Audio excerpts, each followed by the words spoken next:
responsibly. Business Plus TV or any of our anchor does not bear any responsibility or liability towards the content.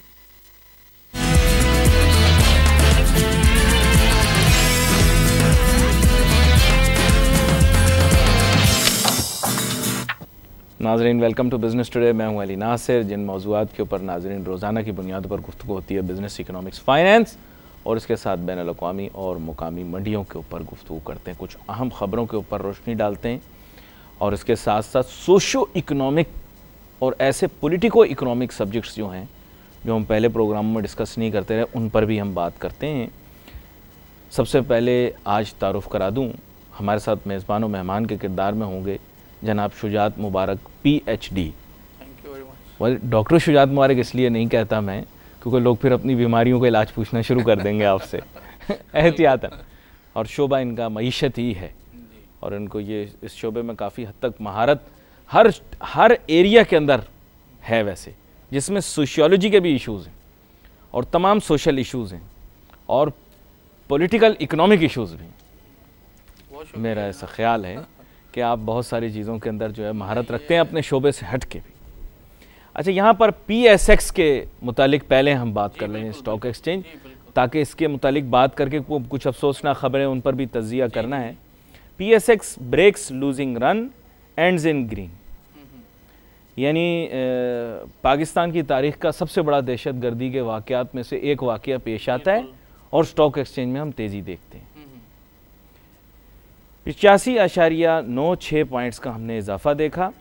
39,476.17 points के ऊपर KSE 100 index जो कि PSX के ज़ेर इंतज़ाम चलता है, उसमें हमने तेज़ी देखी भी, यहाँ आके खड़ा हुआ है।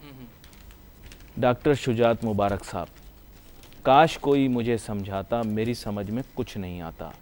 पाकिस्तान की तारीख़ के दहशत गर्दी के वाक़यात में से सबसे बड़े दहशत गर्दी के वाक़यों में से एक वाक़या कल पेश आया। उसमें हाई प्रोफाइल लोग, वैसे तो मैं हाई प्रोफाइल कहना पसंद नहीं करता, सच बात यह है कि हर इंसान की जान ज़रूरी है। कल मैंने देखा हमारे मीडिया और प्रेस वाले बोल रहे हैं कि हमारे सहाफ़ी भाई का इंतकाल हो गया, तो बाकी जो वकला भाई हैं वो हमारे नहीं हैं, बाकी जो आम लोग हैं वो हमारे नहीं हैं। कोई सिक्योरिटी ऑफिशियल का आदमी मारा गया, किसी सिक्योरिटी एजेंसी का आदमी मारा गया, तो वो हमारा आदमी नहीं है। कोई आम बीमार, कोई आम बेचारा वहाँ पर शिफा के लिए आया हुआ शख्स जो है वो मारा गया, वो आम आदमी नहीं, हमारा आदमी नहीं है। वो आदमी सिर्फ हमारा है जो रिपोर्टर है, जो मीडिया में कैमरामैन है। यह बात मेरे दिल को बड़ी सख्त लगी। हमारा आदमी मारा गया, बाकी सब मरे तो मरे, कोई फिक्र नहीं, हमारा कैमरामैन और सहाफ़ी ना मारा जाए, वो मारा गया। हमें बड़ा दुख है। सॉरी, मैं थोड़े गम से कह रहा हूँ, मुझे बड़ा अफसोस है। हमारे अपने भाई हैं सब, लेकिन मेरे भाई वो वकला भी हैं, मेरे भाई वो मरीज़ भी हैं जो अस्पताल में थे, मेरे भाई वो तमाम आम लोग हैं। हर शख्स की ज़िंदगी जो है बराबर की मैं उसको तस्वर करता हूँ, और जिसने एक आदमी की ज़िंदगी बचा ली उसने सारी इंसानियत। अच्छा, आपने जो बात की है ना, हम इसके एक दो पहलू हैं। एक तो स्टॉक एक्सचेंज का टेक्निकल पहलू, हाँ, वो पहलू पहले तो इस पर डिस्कस कर लेते हैं, फिर हम देखेंगे कि ये जो हमारे और तुम्हारे वाला जो कॉन्सेप्ट है ये क्या है। यस, तो असल में देखें, हमेशा ये बहुत बहस होती है पाकिस्तान में कि क्या स्टॉक एक्सचेंज हमारी इकोनॉमी को रिप्रेजेंट करती है या नहीं करती। तो लोग ये कहते थे कि स्टॉक जो है वो जो न्यूज़ आपकी नॉर्मल आती है, स्टॉक हमारा जो स्टॉक है ये फंडामेंटल्स के बजाय सेंटिमेंट्स पे चलता है। जी। और सेंटिमेंट्स भी ऐसे जो कि बहुत सारे लोग ये कहते हैं कि पाकिस्तान का जो स्टॉक है वो कराची सेंटिमेंटल बेस्ड है, यानी कि कराची में अगर कोई चीज़ हो जाए तो स्टॉक बहुत ज़्यादा अप्स एंड डाउन होंगे, अगर लाहौर में हो जाए तो बहुत इसका इतना फ़र्क नहीं पड़ेगा, और अगर कोयटा में हो जाए तो उसका बिल्कुल भी फ़र्क नहीं पड़ेगा, बल्कि पॉजिटिव फ़र्क पड़ेगा। अब कॉन्सेप्ट ये है, क्योंकि बलूचिस्तान इकोनॉमिक लूप में नहीं है अली भाई, ये मैं बहुत ये अहम बात है कि, और ये आपकी साइकी को शो कर रहा है कि जो आपका बलूचिस्तान है वो इकोनॉमिक लूप में शामिल नहीं है। तो इसलिए समझा ये जाता है कि बलूचिस्तान में किसी भी किस्म का टेररिस्ट अटैक होगा तो आपकी इकोनॉमी उससे इफ़ेक्ट नहीं होगी, आपकी कंपनीज, आपकी प्रॉफिटेबिलिटी उससे इफ़ेक्ट नहीं होगी, जिसकी वजह से एक बलूचिस्तान में टेररिस्ट अटैक होने के बावजूद भी आपकी स्टॉक में तेज़ी आई। खुदा न खास्ता अगर इसी किस्म का अटैक पाकिस्तान के दूसरे शहरों में, सिंध के या पंजाब के शहरों में होता तो उसका इम्पैक्ट बहुत ज़्यादा देखने को मिलता। अगर आप इसको आप रूल ऑफ थंब बनाएं और आप देखें, और स्टॉक उसके इम्पैक्ट्स को और उसके जो उसकी बिहेवियर्स है उसको देखें कि बलूचिस्तान के अटैक का डाटा निकालें, केपी के, पंजाब और कराची, आप ये देखेंगे कि बलूचिस्तान और केपी के जो अटैक्स, अगर जो भी वहाँ पे दहशतगर्दी होती है उसको हमारी स्टॉक इतनी ज़्यादा रिस्पॉन्ड नहीं करती है एज़ कम्पेयर टू एक न्यूज़ आ जाए अगर पंजाब में, लाहौर, इस्लामाबाद में या आपके रावलपिंडी में या कराची में, तो वहाँ पे अगर एक न्यूज़ आ जाए तो उसका इम्पैक्ट स्टॉक पे ज़्यादा पड़ता है एज़ कम्पेयर टू कि आपके दहशतगर्दी के अटैक्स हो जाएं आपके केपीके में या बलूचिस्तान में। इसका मतलब ये हुआ कि ये आपकी क्लियर साइकी को बता रहा है कि आपके इकोनॉमिक इनइक्वालिटी कहाँ पर है। इसका एक ये जो कल की स्टॉक की जो मेन इसका जो बिहेवियर था, ये हमारी, हालांकि ये फंडामेंटल्स को शो नहीं कर रहा, ये हमारे सिर्फ सेंटिमेंट्स को शो कर रहा है। इसका मतलब यह है कि जनरल परसेप्शन हमारे अंदर ये प्रिवेल करती है कि बलूचिस्तान इकोनॉमिक लूप में नहीं है, जिसकी वजह से वहाँ पर जो भी होगा उसका इकोनॉमी पर असर नहीं आएगा। तो ये हमारी again it's showing our psyche या हमारी सोच को ये चीज़ जाहिर कर रही है। लेकिन तो शुजात साहब, मैं यहाँ पर एक चीज़ बोलूँ, मैं अगर रेगुलेटरी अथॉरिटी हूँ ना तो मैं इस पर इन्वेस्टिगेशन शुरू करवा दूँ। मैं आपको सच बता रहा हूँ, यस, अगर मैं रेगुलेटरी अथॉरिटी हूँ तो मैं इस बात पे इन्वेस्टिगेशन शुरू करवा दूँ कि देखिए सर, जैसे आपने कहा कि वैसे तो ये हमारी नेशनल साइकी को रिप्रेजेंट करता है, वैसे मैं आपको बताऊं हमारी नेशनल साइकी को एक लफ्ज बड़ा अच्छा रिप्रेजेंट करता है। आपका सवाल बीच में से मुझे ये बात जहन से निकल जाएगी कि ऐसा क्या है कि आमतौर पे अगर सुसाइड होता है या इस तरह की जो हमारे पास जो दहशतगर्दी के हमले होते हैं तो स्टॉक फौरन से डिप डाउन करता है। बलूचिस्तान में हुआ तो ये अब चला गया। चले राइस को तो छोड़ें, ये हो सकता है कि इसमें कोई और रीज़न हो सकती है, लेकिन इसने क्यों उसकी रिस्पॉन्ड नहीं किया, क्या रीज़न है इसकी, ये बहुत बड़ा सवाल है। और इस चीज़ का ना सिर्फ ज़ाहिर है कि गवर्नमेंट तो इन्वेस्टिगेट करे या ना करे, जो हमारे एकेडमिक रिसर्चर्स हैं उनको इस चीज़ को देखना चाहिए कि क्यों एक तरफ अगर एक छोटी सी न्यूज़ आती है तो उसको स्टॉक रिस्पॉन्ड करता है, वहाँ पर अगर एक इतना बड़ा वाक़या हो गया और उस जो सानहा हो गया और उसको उसके ऊपर बिल्कुल भी आपके स्टॉक ने अच्छा, इसमें एक चीज़ है, मैं आपको वैसे बताता हूँ, क्योंकि मेरा रिश्ता एकेडमिया से भी रहता है जी, और फिर मेरा रिश्ता एक स्टॉक एक्सचेंज के प्लेयर से भी रहता है जी, कुछ वो जो कि नाजरीन को पता है और कुछ पोशीदा तौर पर भी। तो मुझे क्योंकि इनसाइड न्यूज़ काफ़ी लोग भेजते रहते हैं, मैं खुद ज़ाती तौर पर टेलीविज़न के ऊपर उसका जिक्र नहीं करता जी, अंदरूनी खबरों का, तो उसकी वजह ये होती है कि लोग अपने मतलब कत्ल माफ़ कर देते हैं लेकिन माशी कत्ल माफ़ नहीं करते।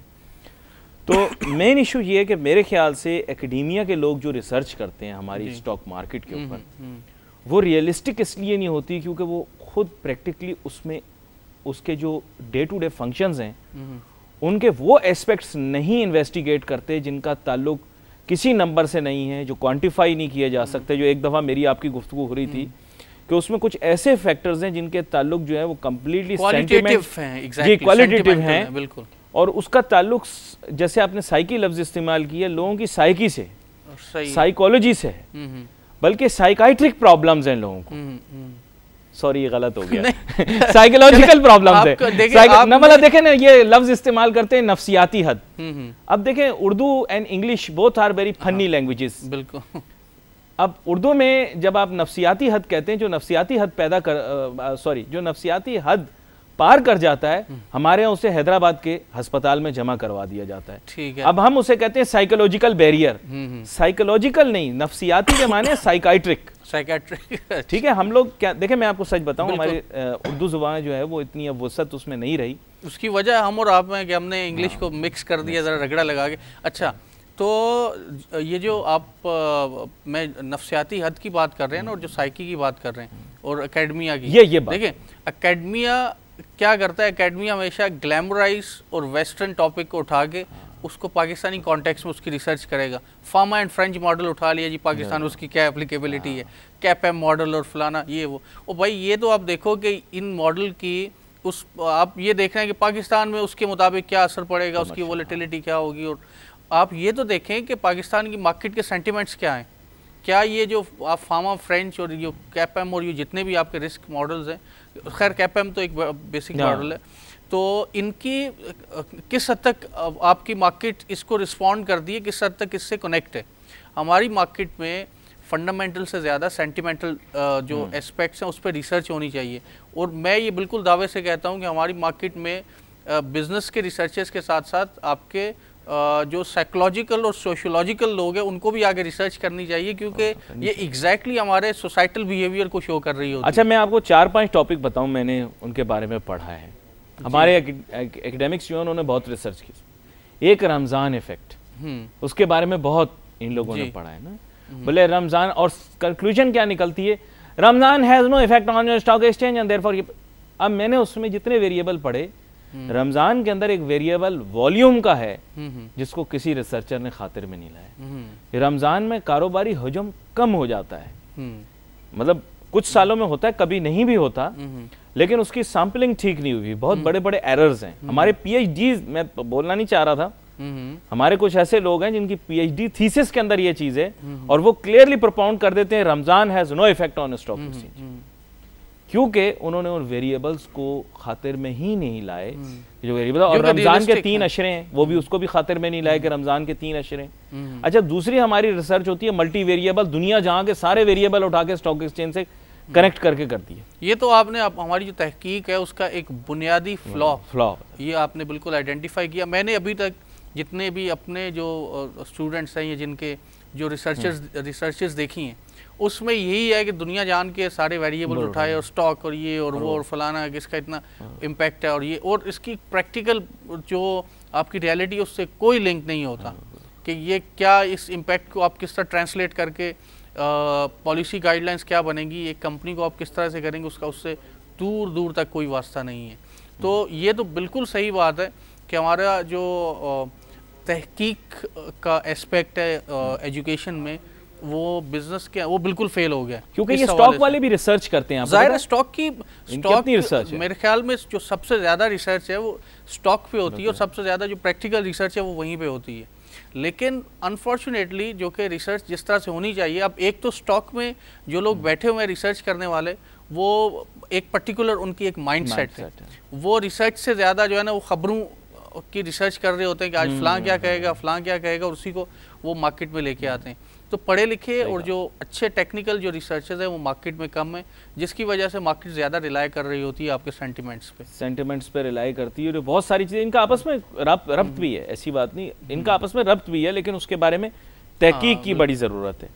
अच्छा, यहाँ पर एक चीज़ और भी थी मेरे जहन में, मैंने कहा आपसे स्टॉक के मुतालिक की बात कर लें, फिर उसके बाद आप दूसरा मौजू है जो कि आप छुएंगे, बेहिसी जी हमारे माशरे में। वैसे तो स्टॉक में भी बेहिसी नज़र आती है, आप देखिए जो सोसाइटल जो आपके बिहेवियर्स हैं वो स्टॉक में भी नज़र आते हैं, वो किस तरह होते हैं, फिर हम आगे। सर मैं इसीलिए तो बोल रहा हूँ कि इस वक्त रेगुलेटर को चाहिए कि वो इन्वेस्टिगेशन करे कि क्या पाकिस्तानी अवाम के साथ या पाकिस्तानी सरमायाकारों के साथ कोई नफसियाती मसला है, या फिर ये कुछ मैनिपुलेटर्स हैं जो कि मार्केट की डायरेक्शन को पहले पिछली रात को तय कर लेते हैं, किसी की शादी की दावत में बैठकर या अपने घर में, जो शाम को आपको पता होगा चंद ब्रोकर मेंबर हजरात के घर में पंचायतें लगती हैं या कचहरियां लगती हैं, जिसे हमारे इलाके में कहते हैं कचहरी लगना। तो ये जो कचहरी करते हैं उसमें फैसला होता है कि अगले दिन मार्केट का क्या बिहेवियर होगा, या हकीकी इवेंट्स डिसाइड करते हैं, क्योंकि इससे ये पता लगेगा कि हमारी मार्केट इस वक्त किस सतह पर खड़ी है,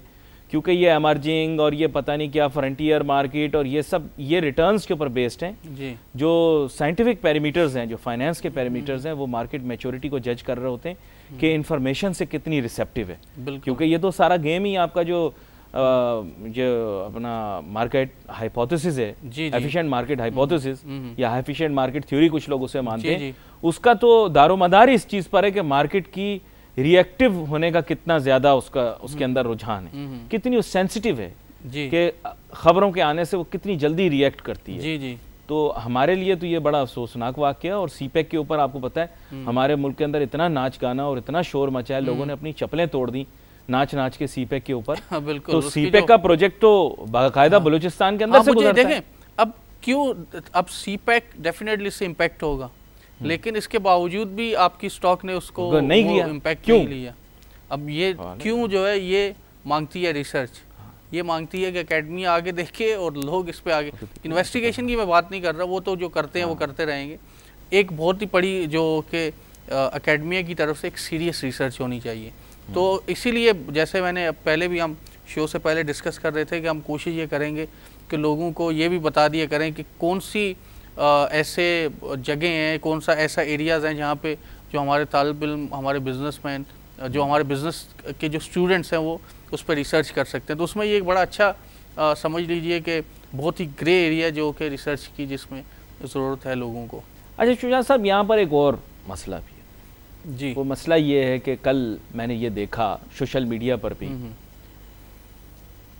आप पता है अमवात की तादाद बहुत ज़्यादा रही। जी बिल्कुल। लेकिन अफसोस हमारे मीडिया वाले और सहाफ़ियों ने इतनी बेहिसी से सिर्फ उनके लिए किया जी कि जो हमारे कैमरामैन थे या जो हमारे रिपोर्टर वहाँ पर गए।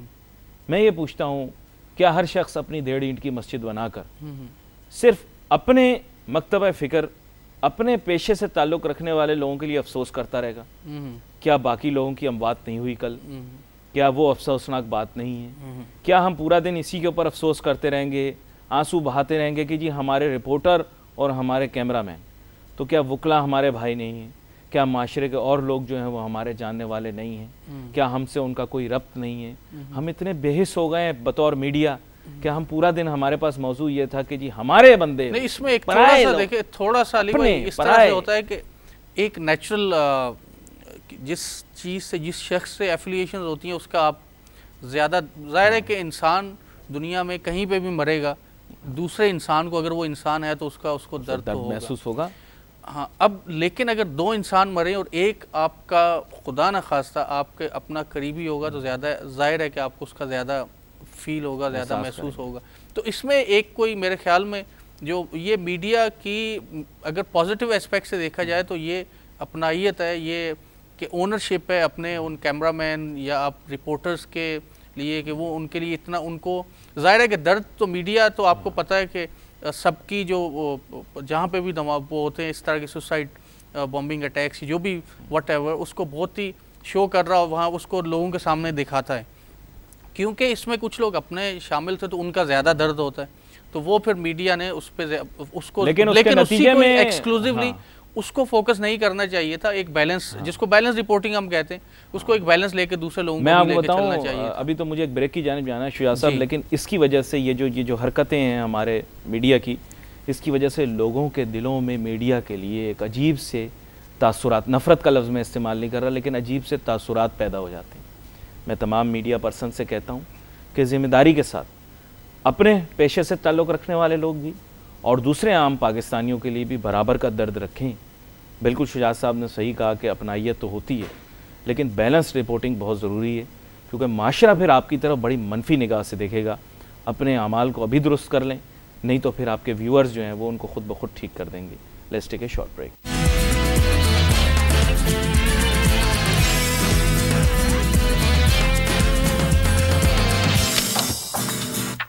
नाजरीन, welcome back after the break. गुफ्तगू हमारी जारी है। आज मेज़बान व मेहमान के किरदार में डॉक्टर शुजात मुबारक साहब।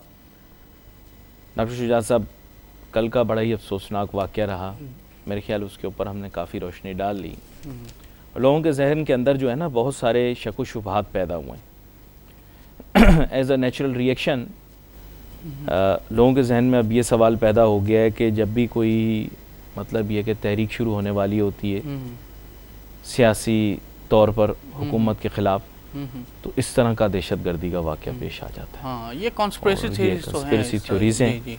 और कल के वाक़े के नतीजे में पीटीआई ने पोस्टपोन कर दी पॉलिटिकल एक्टिविटीज़, जो कि नेचुरल रिएक्शन है।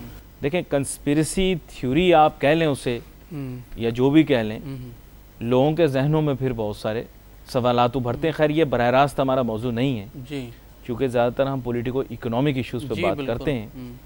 अब चूँकि लोगों ने, बहुत सारे लोगों ने पूछा कि जी सियासी हालात में तब्दीलियाँ रूनुमा होने से क्या पाकिस्तान की इकोनॉमिक सिचुएशन पर कोई हर्ज आएगा, तो अब उसका जवाब भी देना बड़ा लाजमी है, क्योंकि लोगों ने कहा कि पाकिस्तान की इकोनॉमी रुक गई जब 2 स्क्वायर किलोमीटर इस्लामाबाद के, इस्लामाबाद आपको पता है गोस्ट टाउन है, मैं उसे गोस्ट टाउन कहता हूँ, वहाँ कोई नहीं होता सन्नाटा। ख़ास तौर पर डी चौक जो है ना, वो तो ऐसा गोस्ट टाउन है कि बस मैं आपको क्या बताऊं। वो तो काम करने वाले दिन भी गोस्ट टाउन है, मैं आपको सच बता रहा हूं। वो का आलम, कोई बंदा नहीं, ऐसी खामोशी। इस्लामाबाद में वैसे भी बहुत ज़्यादा होती थी, लेकिन अब जिंदा दिलाने इस्लामाबाद भी आ गए हैं जो रात को भी थोड़ी रौनक लगाते हैं, पहले तो बिल्कुल गोस्ट टाउन था। तो वहाँ 2 किलोमीटर के ऊपर एहतिजाज होने से पाकिस्तान की मईशत तबाह हो गई। हाँ। ये बात कुछ समझ में नहीं आई मुझे। नहीं, असल में देखिए ये मैं आपको बताता हूँ कि आपने जब भी हम इंटरनेशनल न्यूज़ देखते हैं तो Pakistan, they don't say Pakistan, वो ये कहते हैं कि Islamabad is doing that, capital किसी भी कंट्री का जो उसको, तो इस्लामाबाद रिप्रेजेंट्स पाकिस्तान। फेड तो कोई भी इवन के एक छोटा सा अटैक भी, आपको पता है कि एक दफ़ा एक शख्स ने वैसे ड्रामा किया था, हाँ, सिकंदर तो उसका नाम था। मीडिया में उसने इतनी हाइप उसकी क्रिएट हो गई कि पता नहीं क्या हो गया इस्लामाबाद में, यकीन करें पाकिस्तान में क्या हो गया, ऐसा सर का दर्द हो गया। वेस्टर्न मीडिया ने रिपोर्ट किया, मतलब उसकी बीवी जो है कभी सरफ मंगवा रही है, पुलिस वाले बच्चों के कपड़े धोने के लिए सरफ ला के दे रहे। मुझे तो अभी ये डर था कि अगर थोड़ी देर और चलता तो पता नहीं वो डोरी लगा के कहीं बच्चों के पोतड़े सूखने न लगा देती वहां पर। मैं आपको सच बता रहा हूँ, वो तो पता नहीं एक जुर्रतमंद पीपल पार्टी के थे हमारे, वो चले गए, उसने फायर भी खोल दिया। तो चले जो that was a drama, I am seriously telling you. तो कहने का मकसद ये क्या इमेज क्या होगा पाकिस्तान का कि एक आदमी उसने यूं कर लिया। अब तो इसलिए इस्लामाबाद में जो कुछ होता है वो इंटरनेशनली लोग देखते हैं। तो इसलिए ये इस्लामाबाद, बाकी अगर लोग वहाँ पे आके इस्लामाबाद में बैठेंगे तो माइशत इससे इफ़ेक्ट तो होगी, इससे इकोनॉमी पे फ़र्क पड़ेगा, और लोग जो आपके जो रूलर्स हैं, जो गवर्नमेंट है, उसको भी काफ़ी अच्छा खासा इससे टफ टाइम मिलेगा। अब मसला ये है कि क्या, जो आपने पहले ये कहा कि जी इस्लामाबाद में लोगों को जाने से रोकने के लिए कुछ जो है वो, मतलब लोग कॉन्स्पिरेसी थ्योरीज हैं जी कि ये उसको इसके साथ लिंक कर दिया उसके, मेरा अपना ज़ाती ख्याल ये है कि इस तरह शायद मतलब कहना भी है ना, ये तीन बहुत बड़े दहशतगर्दी के वाक़यात पेश आए हैं पाकिस्तान में ऑपरेशन ज़र्ब-ए-अज़ब के आगाज़ के बाद। पहला आपको पता है 16 दिसंबर 2014, तब मैं आपके पास मलेशिया में था, आप जी बिल्कुल तालीम हासिल कर रहे थे। फिर दूसरा वाक़या गुलशन इकबाल पार्क लाहौर का पेश आया, बिल्कुल, जो कि मेरे ख्याल ईस्टर पेश आया। और तीसरा वाक़या एक कल का, जो बड़े, मैं आपको बड़े दहशतगर्दी के वाक़यात बता रहा हूँ। वैसे ओवरऑल जो है वो दहशतगर्दी काफ़ी हद तक काबू में आ चुकी है, दहशतगर्दी के वाक़यात की बात कर रहा हूँ। इससे पहले तो आपको पता है असल में ये सारे बड़े दहशतगर्दी के वाक़यात पेश आए सानिया खरोटाबाद के बाद। बिल्कुल, सानिया खरोटाबाद एक वाक़या है जो कोयटा में ही पेश आया था जी। वहाँ पर एक खातून थी और उनकी बेटी थी, हाँ, उनकी बेटी जो कि हामला थी, इनको गोलियां मार के मारा गया वहाँ पर कैमरे के सामने। That is a brutal thing. उसके बाद सर उस औरत ने आसमान की तरफ उंगली उठा के इशारा किया। उसके बाद से जो दहशतगर्दी के वाकयात पेश आए आपके मुल्क के अंदर, तोबा तोबा तोबा। उसके बाद फिर आप देखें ना, ऐसे मेहरान बेस का वाकया पेश आया, आपके P3CO तबाह करके रख दिए उन्होंने, हेलीकॉप्टर जलाने के वाकयात, एयरपोर्ट पे हमले, एक एयरपोर्ट पे हमला हुआ, फिर एयर बेस पे हमला हुआ। बहुत दहशतगर्दी के वाकयात है कि दुनिया बिल्कुल परेशान दंग रह गई कि ये क्या हो क्या रहा है। रोज दहशतगर्दी का वाकया और बहुत ही बड़ा। फिर उसके बाद आपको पता है ज़र्ब-ए-अज़ब के आगाज़ के बाद 16 दिसंबर का वाकया, फिर उसके बाद काफ़ी हद तक तेज़ी आने के बाद मिलिट्री ऑपरेशन में दहशतगर्दी के वाकयात में, बड़े दहशतगर्दी के वाकयात में कमी हुई। आपको याद होगा ये वाकयात पेश आए, ये हमारे एक दफ़ा प्रोड्यूसर साहब ने मुझे याद कराया था, कैप्टन असफंदियार का, जब ये वो बहादुर लड़का था, वो आगे गया, दहशतगर्दों ने मारा, GHQ हमला के, बहुत नहीं क्या क्या हुआ। मैं आपको बता रहा हूँ, इस मुल्क की तारीख में ऐसे वाकयात पेश नहीं आए जो पेश आए। अब देखें, आपको याद होगा कि एक प्रोग्राम में जो हम यूथ पे प्रोग्राम कर रहे थे, उसमें हमने डिस्कस किया था इकोनॉमिक चैलेंजेस ऑफ पाकिस्तान, और हमने उस प्रोग्राम में कंक्लूड ये किया था कि यूथ को मेन लूप में ना लेके आने की वजह से ये जो सारे प्रॉब्लम हो रहे हैं, और जो अभी भी मैं इस चीज़ पे कन्विंस्ड हूँ कि ये जितनी भी टेररिज्म हो रही है, ये इसकी बुनियादी वजह यह है कि हमने यूथ को मेन लूप में नहीं लिया। मैंने उस दिन भी उस प्रोग्राम में भी ये कहा था, आज भी मैं ये कह रहा हूँ कि आप ये जाके देखें कि जो जितने भी लोग सुसाइड बॉम्बिंग कर रहे हैं, उसमें से कितने लोग बूढ़े हैं, सब जवान हैं, 16, 17, 18, 19 साल का। अच्छा, अब दूसरी यहीं पे मुझे बात याद आ गई कि इसको आप कनेक्ट करें ज़रा, ये जो लोग अगवा हो रहे हैं, लोग असल में ये लोग ये कहते हैं यार आप लोग कॉन्स्पिरेसी थ्योरीज छोड़ देते हैं, ये इसमें रियलिटीज़ भी होती हैं, और गवर्नमेंट इन जो out of the way, out of the box सोचती नहीं है। कहाँ पे जा रहे हैं बच्चे अगवा हो कि भाई 500,000 बच्चा अगवा हो गया, वो कहाँ जा रहे हैं? क्या वो बच्चा कहीं पे जाके किसी कैंप में जाके उनको ट्रेन करके दहशतगर्द नहीं बनाया जा सकता? दुनिया सब जानती है अफ़गानिस्तान और अफ़गानिस्तान मॉडल और रशियन मॉडल और दुनिया के सारे कंट्रीज़ में इस तरह से होता है कि आप बच्चे, बहुत सारे लोग अगवा करते हैं, उनको ले जाते हैं, ट्रेन करके उनको सुसाइड बॉम्बर बनाते हैं। गवर्नमेंट ने इसके इस एस्पेक्ट को सोचा, कभी नहीं सोचा होगा, क्योंकि गवर्नमेंट को तो खैर उनको गरीबों के, और वो ये तो मामूल की बात भी है, ये भी कोई अमीर हो, किसी अफसर का हो, किसी अब मैं बोलना नहीं चाह रहा, किसी ऐसे इदारे का हो जो कि हमारे मुल्क के अंदर इम्पोर्टेंट हो, हाँ, तो उसके लिए जनाब हर चौक चौराहे पे नाके लग जाएंगे, और फटाफट का बच्चा है इंटरफेयर करके वो उसको छुड़ा भी लेंगे। खैर सर, इस मुल्क के अंदर मैं आपको बता दूं, जानवर के बच्चे और गरीब के बच्चे एक है, और जानवर भी वो जिसका मैं नाम नहीं लेना चाह रहा, हमारे मुल्क के अंदर ये इज्जत है। बुरा ना मानना थोड़ा है, सॉरी, क्योंकि बहुत सारे लोग सर देखते हैं प्रोग्राम, हमारे प्रोग्राम को मैं आपको बता, आप ये देखें कि इस हद तक हम सोसाइटल इनइक्वालिटी का शिकार हैं कि बैठ के चैनल्स पे और वहाँ पे आप देखें कि जो मतलब मीडिया के लोगों को मैंने खुद देखा है, चैनल्स पे बैठ के बड़ी अखलाकियात की दर्स दे रहे होंगे, और पता ये चलेगा कि जब वो होटल में खाना खाने के लिए जाते हैं तो उनका वो नौकर, वो छोटा बच्चा बेचारा जो वो बच्चे वो साथ कोने पे बैठा हो। तो ये तो सोसाइटल इनइक्वालिटी है। अब सर डीपी चेंज करें ना, इनको बोलें फेसबुक का डीपी चेंज करें। वो जो पंजाब में बच्चे किडनैप हुए हैं, ये सारे मैं वो जो इंग्लिश डिस्को डांस बच्चे हैं जितने हमारे फेसबुक डिस्को डांसर और ट्विटर डिस्को डांसर और बड़े दिल में दर्द रखने वाले साफी अपना डीपी चेंज करें, अपनी प्रोफाइल पिक्चर चेंज करें कि उन बच्चों को रिहा करो, नहीं करेंगे। बेस हैं, बेस। मैं आपको भी बता रहा हूँ, ये सब फ्रॉडी हैं। मैं इतनी बड़ी बात टीवी के ऊपर कर रहा हूँ, ये सब फ्रॉडी हैं।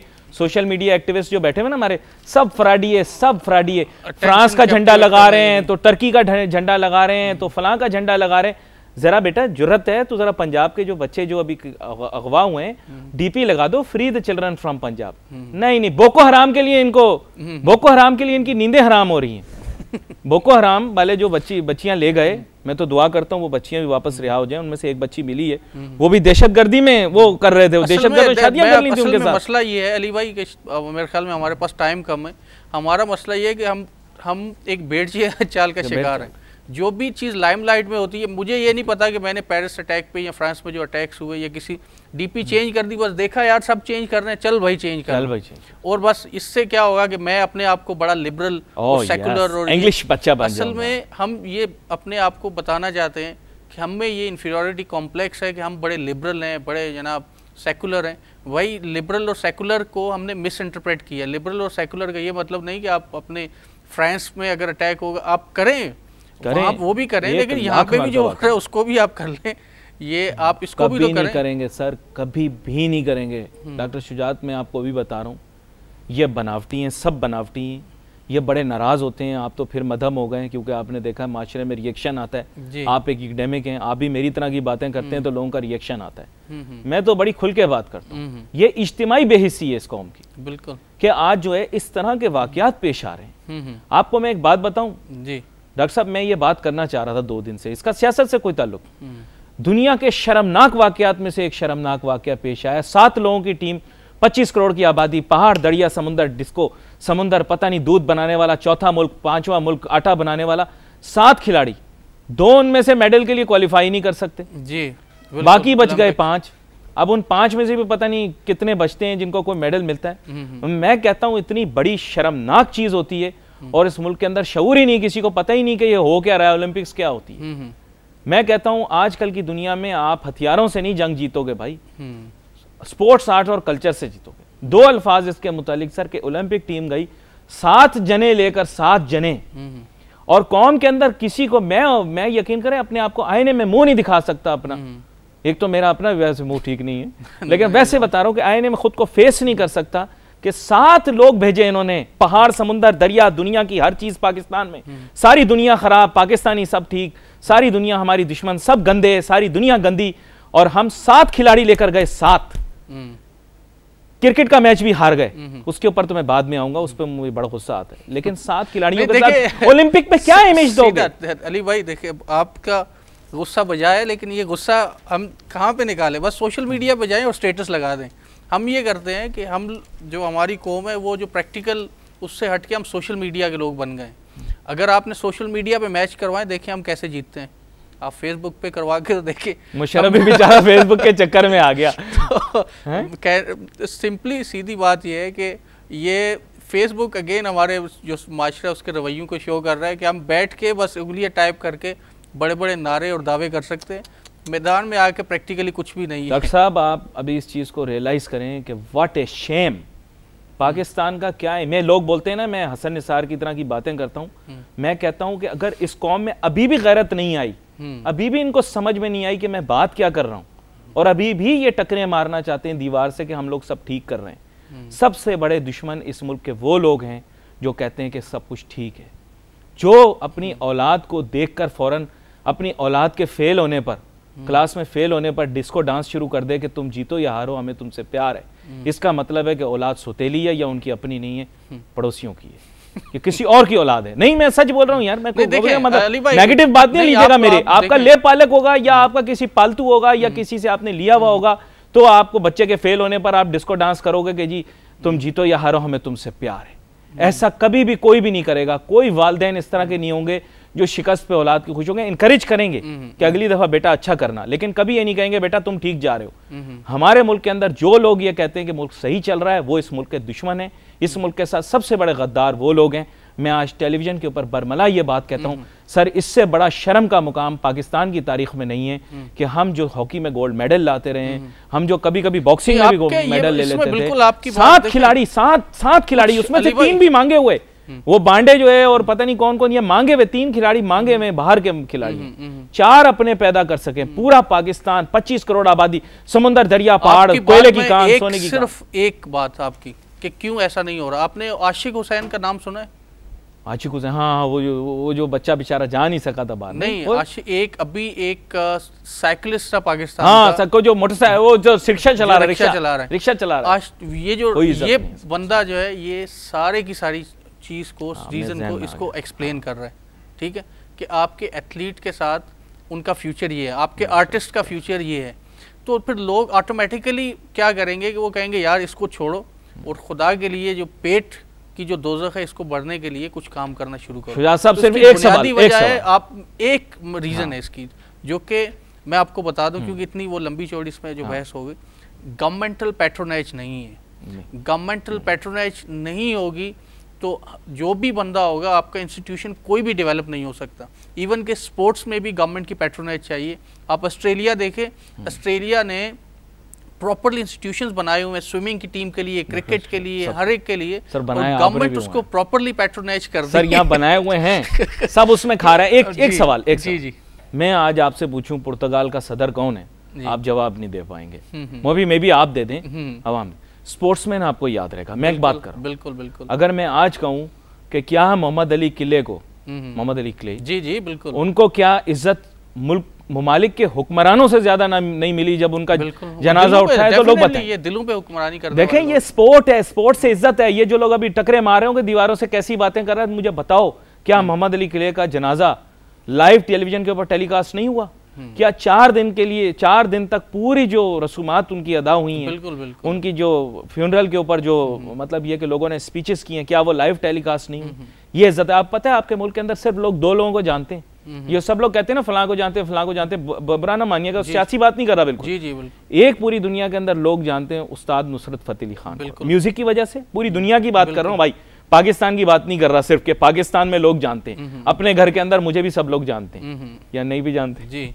लेकिन एक उस्ताद नुसरत फतेह अली खान और दूसरा लोगों को बुरा लगेगा इमरान खान। बिल्कुल, हिंदुस्तान के अंदर भी लोगों के घरों में इमरान खान की तस्वीर लगी हुई थी और अभी भी शायद लगी हुई हो। बरतानिया में हर शख्स उसे जानता है, स्पोर्ट की वजह से जानता है, स्पोर्ट क्रिकेट की वजह से लोग जानते हैं। इमरान खान की फिलैंथ्रोपिक वर्क भी बहुत ज्यादा है, लेकिन लोग स्पोर्ट्स की वजह से जानते हैं। सर अमेरिका के अंदर भी आपको मैं बताऊं, वो लोग ओबामा से ज्यादा कोबी ब्रायंट के बारे में बात करते हैं, बिल्कुल, किम कार्दाशियन के बारे में बातें करते हैं, इससे पहले पेरिस हिल्टन के बारे में लोग बातें किया करते हैं। मैं आपको वैसे बता रहा हूँ, ये है आर्ट्स, कल्चर, स्पोर्ट्स। अली भाई ये बात ठीक है, बातें करते हैं, लेकिन होगा कैसे, होगा कैसे? आप तो इसमें मैं सिर्फ यही कह रहा हूँ कि आपने एक बहुत ही बर्निंग इशू को और बड़े दुखती रग पे जो है ना आपने हाथ ही रखा, बल्कि यूं करके पकड़ लिया, मसल दिया मैंने, मसल दिया। सिंपली ये है कि गवर्नमेंटल पैट्रोनेज हमारे यहाँ अभी भी स्पोर्ट्समैन है, लेकिन आप देखेंगे सर मैं ओलंपिक कमेटी के ऊपर सवाल नहीं उठाना चाह रहा ना, पाकिस्तान ओलंपिक कमेटी के ऊपर आप उठाए ना सवाल, वही तो 2 अफसरान आपस में लड़ते रहे, सीनियर अफसरान, 2 अफसरान मालिकाना हकूक के लिए लड़ते, वही लोग तो इसके रिस्पॉन्सिबल है ना, वही लोग तो इसके सर जिम्मेदार नाम हैं। नहीं ले सकता ना, मेरे पर जल जाएंगे। 2 अफसरान आपस में लड़ते रहे, ओलंपिक किसके हाथ में? सर छोड़े हैं, अब उनका नाम भी नहीं ले सकते, कितने आला ज़र्फ लोग कहलाते हैं, लेकिन रिज़ल्ट क्या निकला? 7 खिलाड़ी। नाजरीन, आज के मौजू को मैंने बदला नहीं, मैंने कोशिश ये की कि आप लोगों को एहसास हो, आपके दिलों में एहसास पैदा हो कि दुनिया में आज ममालिक की पहचान स्पोर्ट्स, आर्ट और कल्चर से होती है। जैसे मार्केटिंग होती है, इश्तिहार होता है, इकोनॉमी से इसका बड़ा गहरा ताल्लुक है। बहुत सारी मईशतें जो हैं दुनिया की, अब आप देखिए रियो डी जेनेरो में ओलंपिक्स हो रही है, उससे कितनी ज़्यादा इकोनॉमिक एक्टिविटी हो रही है कि मुमकिन है कि शायद इनका रिवाइवल ही हो जाए। जो इनके हालात हैं, टूरिज़म कितना पैसा लाएगी, फुटबॉल टीम उनकी कितना पैसा लाती है, कितना लोगों को इनकरेज करती है। वक्त हमारा ख़त्म हो गया। डॉक्टर शुजात मुबारक साहब, आपका बहुत शुक्रिया, आप मेज़बान मेहमान के किरदार में हमारे साथ शामिल हुए। नाज़रीन, आज के प्रोग्राम का वक्त ख़त्म हुआ। चाहता है अली नासिर, डॉक्टर शुजात मुबारक और सारी टीम को इजाज़त दीजिए। अल्लाह हाफ़िज़।